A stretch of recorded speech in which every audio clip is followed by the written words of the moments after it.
For the next problem, we're given some initial conditions, and we want to use interval notation to represent x satisfying the initial conditions.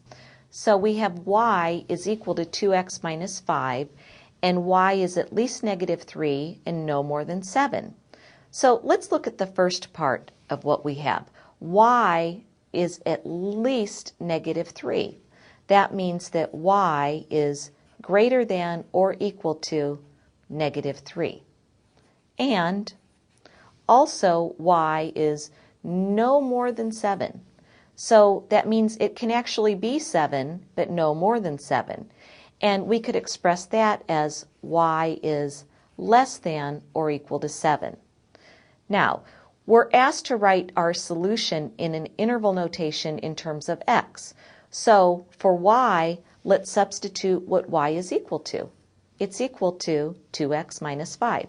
So we'll put that here, 2x minus 5, we substituted for y, is greater than or equal to negative 3. We're going to solve this. And again, for y, I'm going to substitute the 2x minus 5 is less than or equal to 7. Now let's solve both of these inequalities.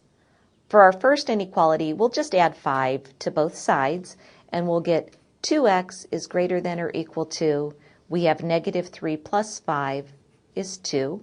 We divide both sides of this inequality by 2, and we'll get x is greater than or equal to 1. And for the other inequality, when we add 5 to both sides, we have 2x is less than or equal to, we'll have 7 plus 5, which is 12. Dividing both sides by 2 gives us x is less than or equal to 6. Now, we want to make sure that we write this in the correct interval notation. The solution is x is greater than or equal to 1 and x is less than or equal to 6. The and means intersection.